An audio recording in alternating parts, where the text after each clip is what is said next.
Making homemade onion rings in your air fryer is super easy to do, but there are a few things that you need to know if you want to make the best onion rings. And I'm going to share with you all of my tips, tricks, and secrets so that you can make these at home. Welcome to the Salted Pepper, where we cook for real life using real food and we keep it real simple. Today we're gonna make a super easy recipe for homemade onion rings. This has been asked and asked and asked of me. I don't even know how many times, probably 1,000 times over the past 2 years. But guess what? It was hard for me to perfect, at least to get exactly the texture, the flavor profile, and the onions cooked perfectly. So this was definitely something that took me 2 years to really get to a point where I can say these are the best air fryer onion rings ever. So first thing we're gonna do is start to cut our onion up because the prep of the onion is important. First of all, you wanna start off with an onion that's been refrigerated, and that's gonna help in the next step that I'm gonna get to, because there's another tip of prepping the onion that's gonna make a world of difference in your homemade onion rings. So refrigerated overnight if you usually keep them on the counter or if you've just purchased it from the store. Now, if you don't refrigerate it, it's not a deal breaker. It'll still work, but you're gonna have a little bit of trouble in the next step. Then we wanna cut it. So now we need to cut it, right? And to cut a round vegetable can be kind of challenging. So what I found is if I leave the paper on and I just slice a tiny, tiny bit, not enough to affect the actual onion rings as we separate them, but just make a little bit of a flat surface, it's a whole lot safer to do. So with the peel on, I just take a sharp knife and make a tiny, I mean tiny, little flat spot, okay? Then your onion is not gonna roll away from you. So that's number one. I leave the peel on for the cutting as well. Now you could take it off, that's no problem, but I just leave it on. I think it's just as easy. So holding your fingers back, you wanna take a sharp knife and we're gonna cut this, the stem part off first. So I just take one little cut here, because those aren't going to be useful for much as far as onion rings go, but they are great to freeze and use for bone broth or different stocks that you make. So you don't need to throw those out. You can freeze them right with the paper on, just put them in a freezer bag. Now we've got our onion and we want to cut it into about 1/2-inch rings. Make sure you keep your fingers back and you have a good hold on the onion. But trust me, this is a lot easier when you have that little flat spot.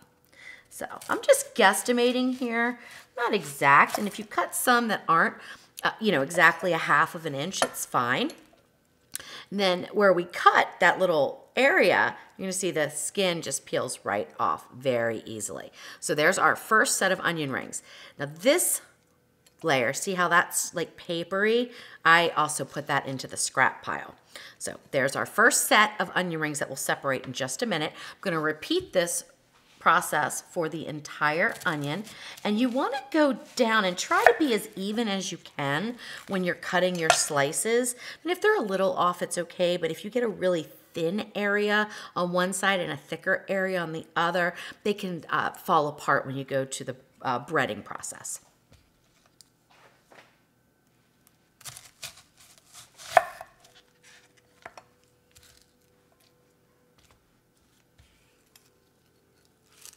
Another thing you can do when you get down to like this part where it's a little wobbly, if you are not comfortable holding it, stick a fork right there and really hold it down, kind of like we're carving, right?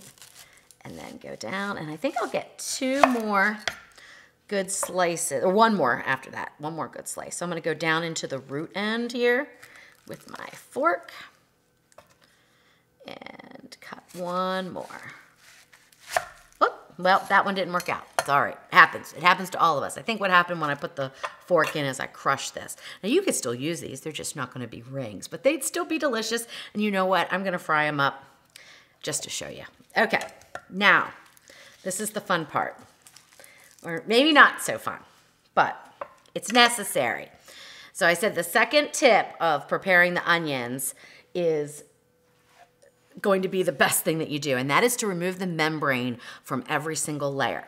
So have you ever gotten an onion ring and you go to bite into it, it's super crunchy and it's delicious, and you bite it, and then all of a sudden the entire onion falls out, hits you on the chin, starts to burn because they're hot as can be, and then you're left with a stringy onion and breading that has no onion in it.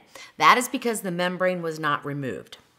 So as we separate these out into rings just by pushing them gently out, I'll do a few here. Inside here, there's a membrane, and when the onion is cold, this is much easier to do. In fact, I can see it peeling up right here. So hopefully you can see that. So I take it, I grasp it between my first finger and my thumb, and I pull it. And I try to do it gently so it comes out in one piece like that. And that's the membrane. So I'm gonna repeat that again because this is super important. It will change the way you feel about onion rings when you do this, I'm telling you. So let me get the outer layer off here. And when the onions are warmer, they don't tend to come off as much. Or as easy, I'm sorry. They come off in pieces. It's a little bit more challenging. Now some onions will separate easier than others too. Just be patient because you really want to get them to where they're nice onion rings. Okay, so if I can't see it, I'll take my fingernail and just sort of, I'll find it and then I'll pull it. And I just pull it right off. Go around and pull it right off. All right, go over here and put that in our bowl. We're going to repeat that for all of the rings.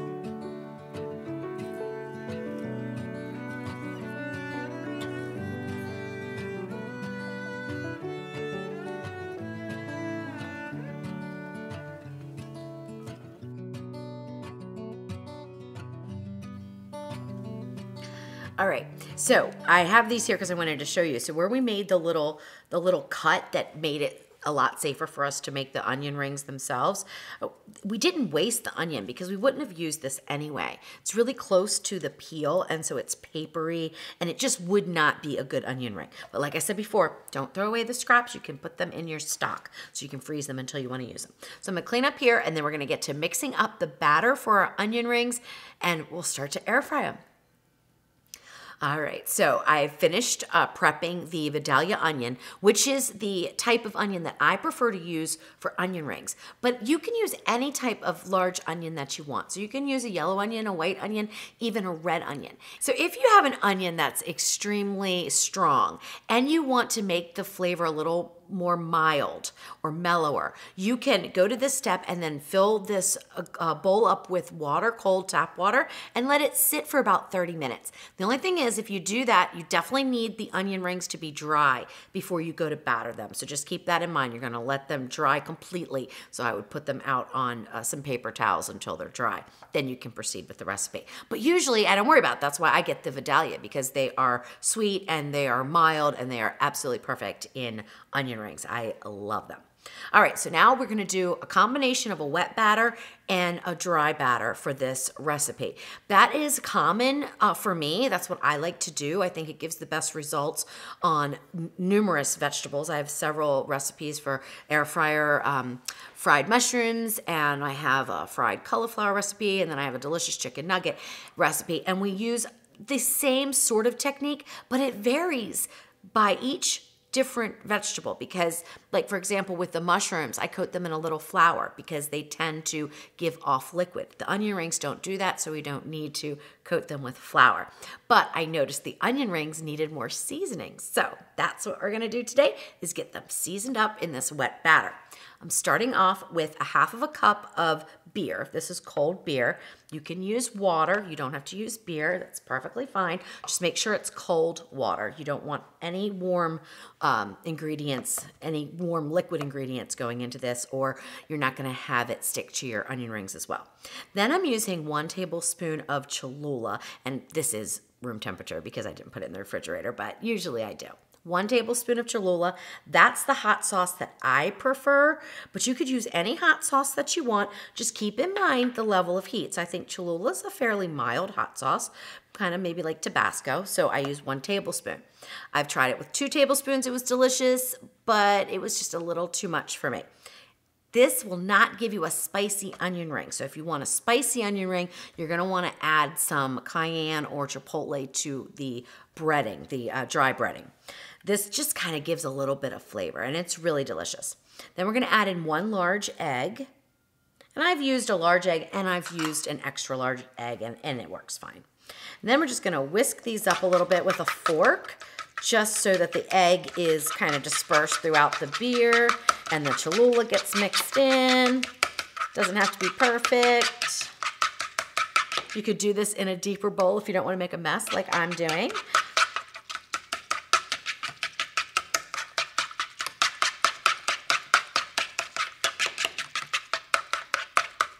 I think it's the beer that's making it splash out because it's a little fizzier.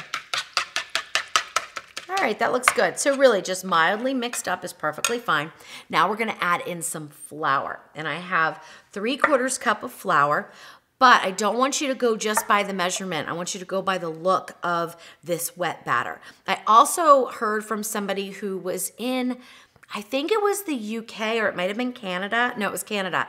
And she used her flour and it was really gummy in another recipe similar to this, because there are different flours in different countries. So try to find one that is sort of like an American all-purpose flour. If you need help with that, you can always email me at louise@thesaltedpepper.com and I'll try to help in any way I can. All right, so now we're gonna get this sifted in. This is the part nobody wants to hear, that you have to sift it in. But if you just dump it in, you're gonna get all kinds of lumps. And then if you overwork this, you're gonna develop the gluten. And then you develop the gluten and it becomes a globby mess on the onion rings and you don't get that nice crispness when you air fry them. So take the time and do it this way, okay? All right, so I do about 1/4 cup at a time or whatever fits in my little sifter here. There's tons of different sifters. You can use a bigger one if you want. And I just go over the surface until all of the flour is on top, and then I fold it in with a fork or chopsticks. Either way is fine. All right, so once that's in, I just take my fork and I just fold it. You're gonna see it get kind of clumpy. Don't worry, it works its way out, I promise.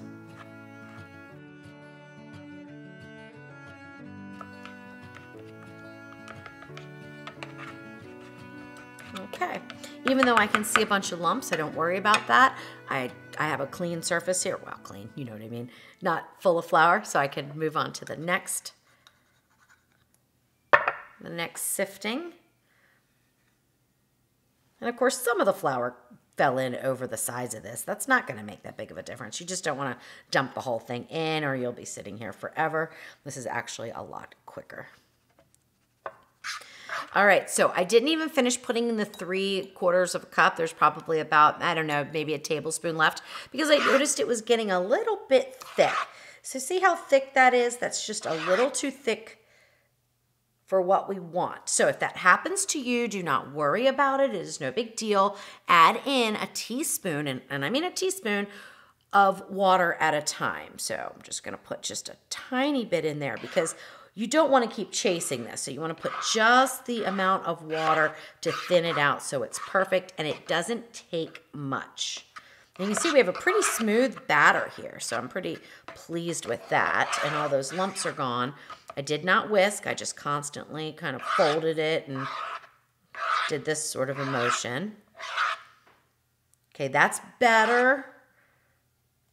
So it's dripping off. This is like a thicker pancake batter, but I want it to be just a tad bit thinner. So I'm gonna go with another teaspoon.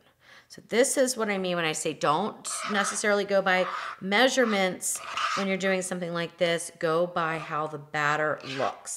That's going to give you the best results, because humidity will play a role in flour too. So one day you might make this recipe and need 3/4 of a cup, and the next day you might only need, you know, a half of a cup. So just go based on how it looks.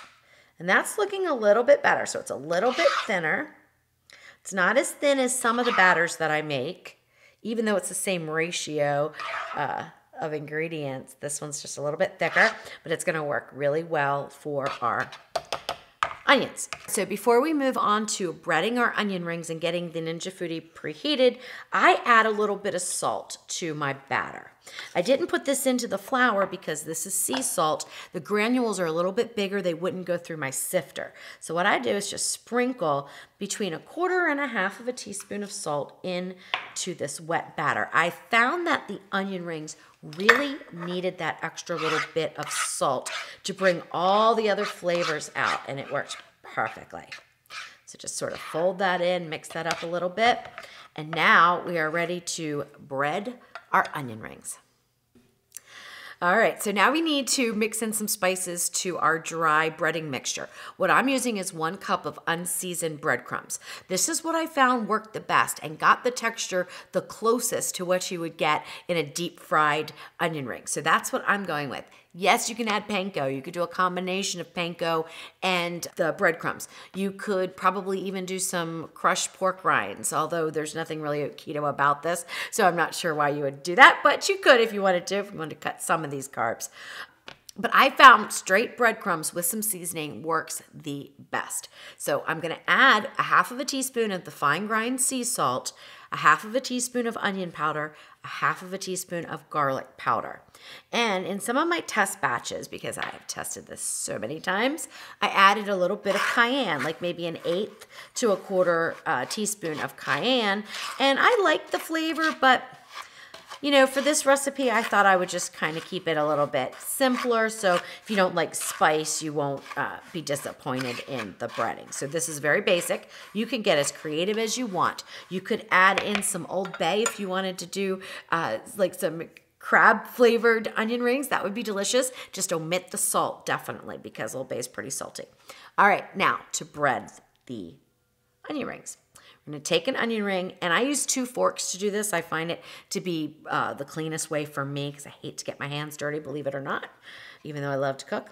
So I take the onion ring and I twirl it around and I flip it over and I twirl it around again, and I try to get all of the onion ring covered with this batter, and then I lift it up with the fork and I let the excess drip off, which just takes, 30 seconds, if that. All right, that looks good. Then I dump it into the breading. I take a different fork and I move the breading over top to cover it completely. Now you could start off with more breading if you wanted. So if you wanted more breadcrumbs in here just to make it a little bit easier, or you're gonna make a lot more onion rings, you can certainly do that. But what I find if I'm making a double batch is I like to start off with the 1 cup and then add more to it, because as we dip the onion rings in the batter and then into the breadcrumbs, they do release these little pieces that are kind of a little bit larger, which in moderation actually make for a really nice crunchy onion ring. But if you get too much, it just gets hard to coat them. So I recommend starting off with this amount and then adding to it as you go. But you can do it the other way too. Add more, it's fine. All right, so once they are covered, then we just lift them out and put them onto a cooling rack, or you could put them onto a parchment lined plate at this point. And I'm seeing all my breadcrumbs fall down. I told Jeff, I said, Jeff, remind me tomorrow before I do this video, I need to put a tray underneath there because my counter got really messy when I was doing the final test recipe yesterday. So let me grab a tray. I'm gonna finish up battering all of these up. We're gonna get the air fryer preheated on broil for a full 10 minutes. And I recommend no matter what air fryer you're using, because you don't have to use the Ninja Foodi, it's fine. This works in the grill, works in an air fry oven, although there are some modifications, and I will go over those a little bit later in the video and definitely in the written post. But in the grill, a basket air fryer, any kind of air fryer that you have, you do want to preheat on the hottest setting. All right, so we're all preheated, and now we're gonna get to air crisping our first batch of these. The amount that you can do at once will totally depend on your air fryer, so that will vary. But one thing to keep in mind when you're breading your first batch up, because I usually bread some, air crisp some, keep breading while they're air crisping so that we get done, you know, in a reasonable amount of time. So one thing to do is to make sure that you do big ones and the little ones, because the little ones can fit inside of the big ones, and then you can get more into your air fryer. So let me go ahead and do that. I've got a couple little babies in here.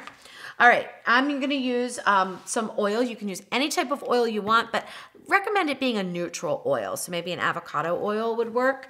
You don't really wanna use any kind of like olive oil or anything like that. And I'm gonna spritz the basket because that is extremely important to get the best crispiness. Actually, I'm just gonna use my fingers here, and we're gonna put this down right like that. If you don't wanna use your fingers, you could use a tool or something like that. I can use these, I guess, probably a little bit easier. And so I can only get about 3 or 4 big ones in this air fryer, but like I said, I can grab these and put them right in there. And grab this one and put it right in there. And grab some of these little babies and put them right in there. Well, that one's not gonna work too well because you don't want it to touch. You definitely want room for the air to circulate around. Put that one in there. So usually I do between 2 and 3 batches, depending on how big the onion is. I probably could have gotten a few more babies, but anyway, I'm done. I can't get any of those in there right now. So, well, you know what? I probably can. So I can probably put this one over there, and I can probably get this guy in. There we go. That looks good. All right, now give a nice spritz on the top with your oil of choice, trying to make sure that all of the breading is coated with the oil. That's what's gonna give the crunch. If you don't do this, you're not gonna get a really good crunch. Now we're gonna air crisp. We're gonna air crisp on 360 for 7 minutes. You do not have to flip these, and it's probably one of the very few recipes where I actually don't flip. And that's because the bottom gets really nice and brown, which is wonderful for the crunch. But I found if I flipped, then the top got a little more brown and didn't look as nice on a platter. So I don't flip these, and that is unusual for me. All right, I'm gonna finish the rest of them. I'm also gonna get some in the oven back there and in the grill, just so I can show you the differences and to tell you what you can do if you have the oven or an oven style air fryer, because you do wanna make some changes. All right. Oh my gosh, they're beautiful. Look. Oops, I gotta grab a hold of it. Look. Oh. Oh my gosh. And you definitely want to put them onto a cooling rack to cool, not a plate, or you will steam and you will undo all your crunchiness for your onion rings. Oh my gosh. These are so perfect. Like, I just can't get over it. I think of all the times I just wanted to give up and say, I cannot get the perfect onion ring. But I didn't, thankfully. I'm so happy because I'll make these all the time. And you can freeze them. So you could make up a whole bunch, you know, 2, 3 onions worth if you wanted to. And you can freeze them, cook them, and freeze them on parchment lined trays. Once they're fully frozen, so just leave them in overnight or something, you can put them in a bag, and then you can put them right back in the air fryer. No extra oil, nothing needed. Put them in a preheated air fryer at about 360 to 375 degrees for about 4 minutes, and they are perfect. We just heated some up this morning from frozen. They're absolutely perfect. All right, so I'm gonna go ahead and set this back to 360. Hit start. I only have 2 done because I was kind of busy doing some other things. So I only have 2 done, but I'm gonna go ahead and throw them in, might as well. And then spritz. And keep in mind, because it looks like I'm putting on a ton of oil, the oil goes down to the bottom, a lot of it. So only what will adhere to the outside of the breading stays in the actual recipe. The rest goes down below. All right, take it down to 7 minutes. Now I'm gonna get some thrown into the air fryer. The air fry oven behind me, I mean.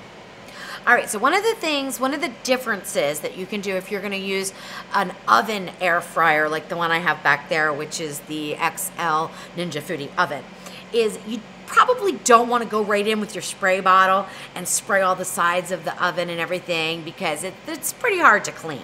So you wanna put these onion rings into a little tray.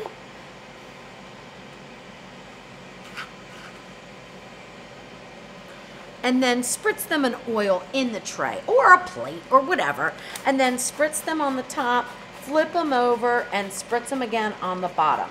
The other thing you want to do with an air fryer oven style is you want to preheat for a full 10 minutes. Even if your oven, like my oven, says it's preheated in 30, well, one of them's 30 seconds, one of them's 90 seconds, but that is not really the case.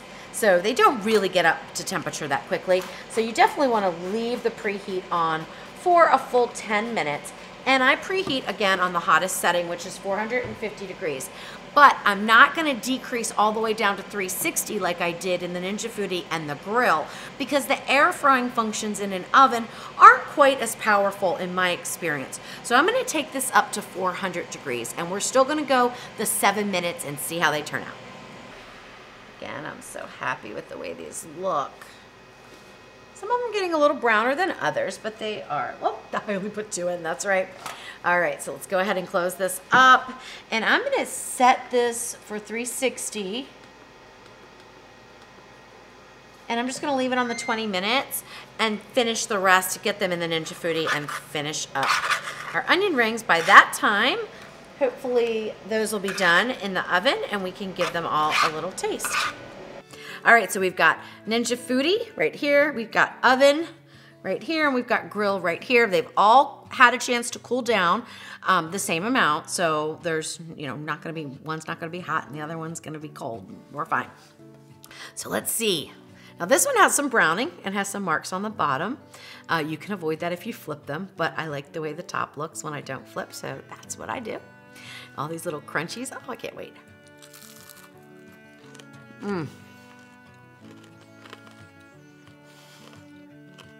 Unreal. See how that onion stays right where it's supposed to? Perfect. All right. Now, historically speaking, I've never been really too happy with the air crisping ability of any air fryer oven, or especially the ones that I've had. But these look pretty good, so let's give it a try. Taste a little crunchy part here.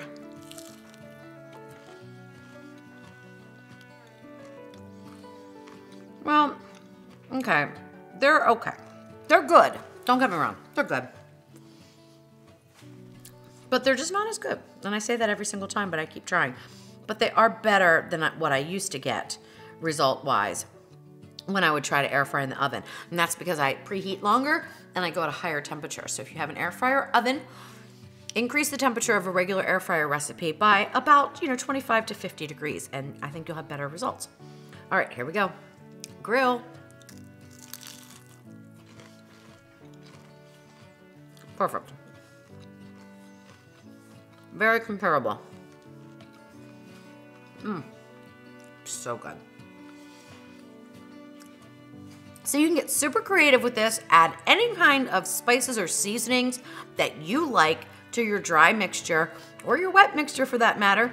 Whip up a batch, freeze them, and then pull some out every time you want an onion ring.